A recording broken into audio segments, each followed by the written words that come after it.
ডিসেম্বরে রাজ্যে নরেন্দ্র মোদী ডিসেম্বরে রাজ্যে আসতে পারেন প্রধানমন্ত্রী নরেন্দ্র মোদী। কবে আসতে পারেন, কি কর্মসূচি রয়েছে, তার কি আপডেট পাওয়া যাচ্ছে এখনো পর্যন্ত? সুস্মিতা রয়েছে আমার সঙ্গে। সুস্মিতা, কবে আসতে পারেন ডিসেম্বরে রাজ্যে নরেন্দ্র মোদী, কি কর্মসূচি থাকতে পারে, তার এখনো পর্যন্ত কি আপডেট?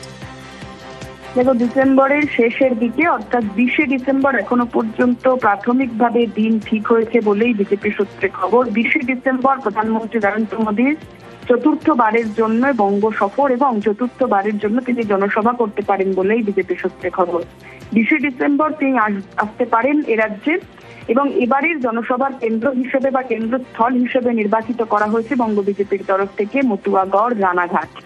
মতুয়াদের গড় বা নদিয়া জেলার রানাঘাট সেটি বিজেপির শক্ত ঘাঁটি বলে পরিচিত। বিজেপি নেতারাও তাই মনে করে এবং সেখান থেকে একাধিক সাংসদ বিধায়কও বিজেপির রয়েছে।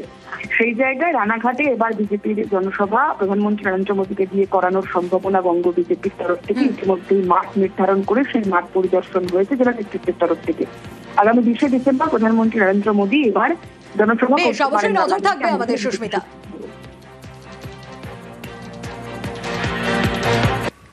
আর এবার নজর রাখবো, সোনালী খাতুনকে দ্রুত দেশে ফেরাতে হবে। কেন্দ্রীয় সরকারকে নির্দেশ দিল সুপ্রিম কোর্ট। পরিবারের প্রশ্ন, জামিন পাওয়ার পরেও কেন সোনালীদের ঘরে ফেরাতে পারছে না কেন্দ্র?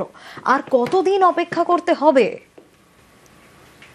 খুশি আছি বহুত, আমি আনন্দ আছি, কিন্তু ডেটের ওপরে ডেট দিচ্ছে, আজ আসছে কাল আসছে, 4 হপ্তাহ টাইম দেওয়া হলো কোর্টে, হাইকোর্টে, কিন্তু তবে এলো না। মহামান্য আদালত বলেছে ফিরিয়ে আনো, তারপরেও ফেরায়নি। একটা হচ্ছে অবিলম্বে ফেরাতে হবে, আর 2, যারা বাংলাদেশি বলে পাঠিয়েছিল তাদের আইডেন্টিফাই করে তাদের শাস্তি দিতে হবে। কারা পাঠালো? বিজেপি পাঠিয়েছে। প্রথমে জোর করে দিল্লি থেকে বাংলাদেশে পাঠানোর অভিযোগ, তারপর সেখানে প্রায় 6 মাস জেলে, সোমবার জামিন, সোমবারই জেল মুক্তি। বুধবার বাংলাদেশের আদালতে ছিল হাজিরা, পরবর্তী হাজিরার দিন 23শে ডিসেম্বর। ততদিন সোনালীদের বাংলাদেশেই থাকতে হবে বলে জানিয়েছেন তাদের আইনজীবী। এটা চার্জের জন্য আগামী 23-12 তারিখে তারিখ নির্ধারণ, ধার্য তারিখ হলো। এই সময় পর্যন্ত ওই ফারুকের এখানেই তারা থাকবে, তার তত্ত্বাবধানে। তাদের নিজ দেশে যাওয়ার বিষয়টা, এখানে একটা মামলা পেন্ডিং আছে, এই মামলা নিষ্পত্তি না হওয়া পর্যন্ত এই আসামিরা নিয়ম অনুযায়ী পুশব্যাকের মাধ্যমে যাবে এখান থেকে। এখন তাদের যাওয়ার কোনো স্কোপ নাই।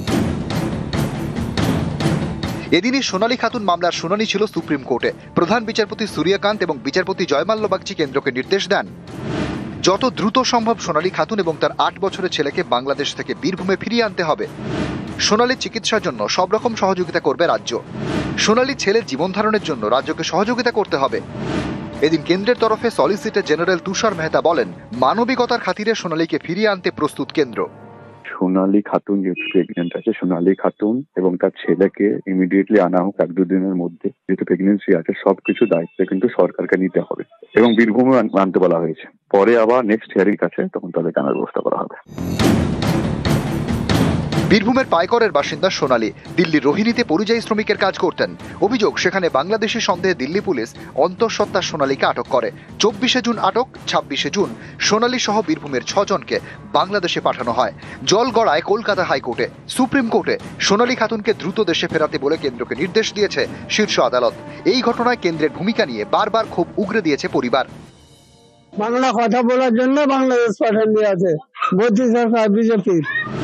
পরিবারের প্রশ্ন, সোনালীদের আটক করার সময় আদৌ কি তাদের পরিচয়পত্র ঠিকমতো দেখেছিল দিল্লি পুলিশ? মুসলিম হওয়া এবং বাংলায় কথা বলাটাই কি অপরাধ? তাই কি সোনালীদের বাংলাদেশি তকমা দিয়ে তড়িঘড়ি পাঠিয়ে দেওয়া হয় ওপারে? সোনালীদের দ্রুত ঘরে ফেরাতে নির্দেশ দেয় কলকাতা হাইকোর্ট। পরিবারের প্রশ্ন, এরপরেও কেন্দ্রীয় সরকার কেন সোনালীদের ফেরানোর কোনো উদ্যোগ নিল না? কেন তারা হাইকোর্টের নির্দেশকে চ্যালেঞ্জ করে সুপ্রিম কোর্টে চলে গেল? মহামান্য আদালত বলেছে ফিরিয়ে আনো, তারপরেও ফেরায়নি। একটা হচ্ছে অবিলম্বে ফেরাতে হবে, আর 2, যারা বাংলাদেশি বলে পাঠিয়েছিল তাদের আইডেন্টিফাই করে তাদের শাস্তি দিতে হবে। কারা পাঠালো? বিজেপি পাঠিয়েছে। ওই ঝাঁকের মধ্যে 1-2টা থাকতে পারে।